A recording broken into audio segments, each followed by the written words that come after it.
पंचगंगा नदीनं धोका पातळी ओलांडल्यानंतर पंचगंगेसह जयंती नदीचं पाणी शहरातील बहुतांशी भागात आलं होतं. पावसानं रविवारी आणि आज सोमवारी थोडी विश्रांती घेतल्यामुळं पंचगंगा नदीची पाणी पातळी कमी होत आहे. शहरातील ज्या भागात पुराचं पाणी आलं होतं ते आता ओसरू लागलंय.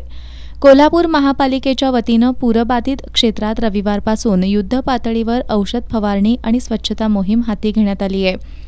आज सकाळी या स्वच्छता मोहिमेची प्रशासक के. मंजुलक्ष्मी यांनी पाहणी केली.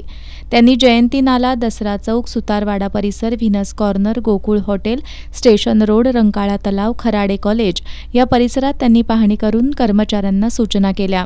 यावेळी अतिरिक्त आयुक्त राहुल रोकडे, शहर अभियंता नेत्रदीप सरनोबत, सहाय्यक आयुक्त कृष्णा पाटील, मुख्य आरोग्य निरीक्षक जयवंत पवार उपस्थित होते. यावेळी प्रशासक के. मंजुलक्ष्मी यांनी ज्या ज्या भागात पुराचं पाणी ओसरू लागलंय त्या ठिकाणी दैनंदिन औषधं फवारणी करून स्वच्छता करावी असं त्यांनी सांगितलं. मुंबई आणि ठाणे इथून आणलेल्या सक्शन कम जेटिंग कम वॉटर रिसायकल मशीनच्या साहाय्यानं संपूर्ण ड्रेनेज लाईन स्वच्छ करून घेण्याच्या सूचना मुख्य आरोग्य निरीक्षकांना देण्यात आल्या.